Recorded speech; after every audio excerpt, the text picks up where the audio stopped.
Assalamualaikum warahmatullahi wabarakatuh. Salam M7. Kembali di channel Eko M7 Barokah. Kita bertemu, semoga kita semuanya sehat selalu. Amin ya robbal alamin.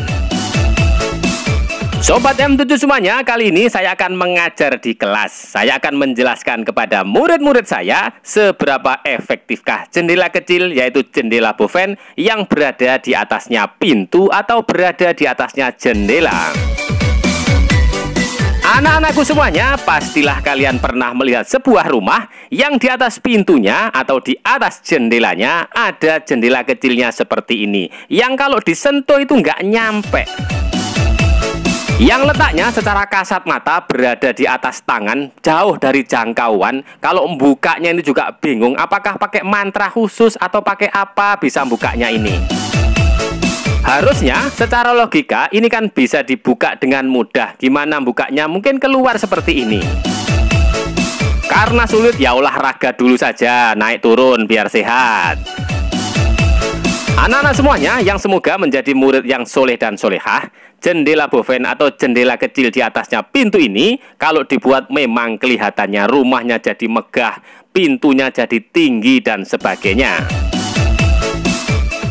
Kita akan pelajari seberapa efektifkah dia kalau untuk memasukkan cahaya seperti apa atau bisa memasukkan udara enggak.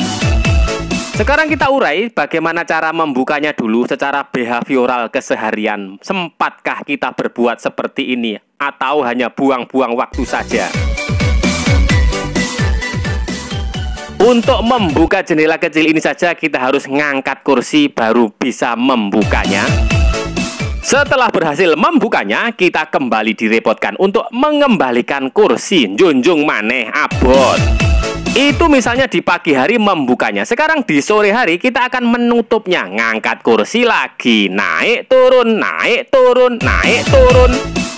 Bayangkan kalau sekali dua kali naik turun kursi nggak apa-apa. Dengan mempunyai jendela seperti itu kita naik turun, ancene dengkule mau copot. Dalam kenyataannya, ketika kita sudah lama tinggal dalam rumah, jendela itu juga jarang dibuka. Karena apa? Ya nggak sempet. Aktivitas kita kerja itu sudah capek. Mosok mau dihabiskan untuk membuka dan menutup jendela itu saja. Anak semuanya yang cantik-cantik dan ganteng-ganteng tapi tidak bisa mengalahkan saya. Berdasarkan kenyataan di atas, maka jendela kecil yang berada di atas pintu dan di atas jendela itu dalam keseharian hanya bisa memasukkan cahaya saja, bisa menambah estetika. Tetapi kalau untuk memasukkan udara, kita harus bersusah payah seperti itu. Bisa memasukkan udara, tapi kita harus bersusah payah. Hidup kita akan dihabiskan oleh naik turun kursi.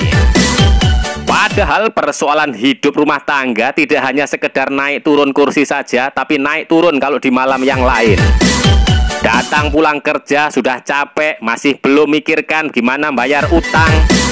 Belum lagi disambati sama istrinya bahwa sekarang semua tambah larang regone. Pada prakteknya, ya nggak akan mau disibukkan dengan naik turun kursi seperti ini, yang bisa membuat dengkul serasa oglak-aglik mau copot.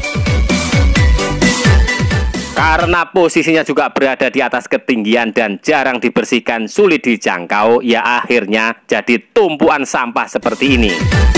Jendela kecil ini akhirnya jadi tumpuan debunya seperti ini karena persoalan hidup dalam rumah tangga lebih banyak daripada membersihkan ini. Anak-anakku semuanya, murid-muridku semua, semoga dirahmati Allah Subhanahu wa Ta'ala. Kalau tadi kita sudah membahas jendela boven, jendela kecil yang berada di ruang tamu yang berbatasan dengan udara luar langsung, sekarang coba kita bandingkan, kita pelajari bagaimana jika jendela boven ini berada di atas kamar. Kita akan pelajari seberapa efektifkah dia sebagai alat untuk memasukkan udara dan cahaya dengan berada di ketinggian tersebut dan dia berbatasan langsung tidak dengan udara luar. Sekarang kita akan masuk ke dalam sebuah kamar yang di atas pintunya katanya ada sebuah sirkulasi, yaitu sebuah jendela kecil yang diharapkan bisa memasukkan cahaya. Tapi ya ternyata di dalamnya gelap gulita seperti ini, nggak efektif. Nah padahal di luar seperti itu. Ketika dinyalakan lampu, ya baru bisa terang. Tetapi ketika lampunya dimatikan, ya gelap lagi, padahal suasana di luar panas seperti itu. Anak-anak semuanya, berarti berdasarkan kebiasaan kita yang tidak mau repot, maka jendela di atasnya pintu atau atasnya jendela itu bagus secara estetika. Fungsinya mungkin dengan harapan bisa memasukkan cahaya dan udara. Kalau posisinya berada di ruang tamu, memang bisa memasukkan cahaya. Tetapi, kalau untuk memasukkan udara, kita harus bersusah payah dulu untuk membuka dan menutupnya tiap pagi dan sore hari. Capek sekali! Akan tetapi, apabila jendela ini berada di kamar, maka jendela kecil ini di atasnya pintu atau di atasnya jendela hanya berfungsi sebagai estetika saja, tidak mampu untuk memasukkan udara dan cahaya dari luar. Nah, anak-anakku semuanya, demikian penjelasan saya dalam pertemuan kali ini. Semoga penjelasan saya ini bisa bermanfaat dan barokah. Semoga kalian semuanya mencapai cita-citanya menjadi anak-anak yang berbakti kepada orang tua dan bisa membahagiakan orang tuanya. Terima kasih atas segala perhatian, mohon maaf atas segala kekurangan. Wassalamualaikum warahmatullahi wabarakatuh. Salam M7.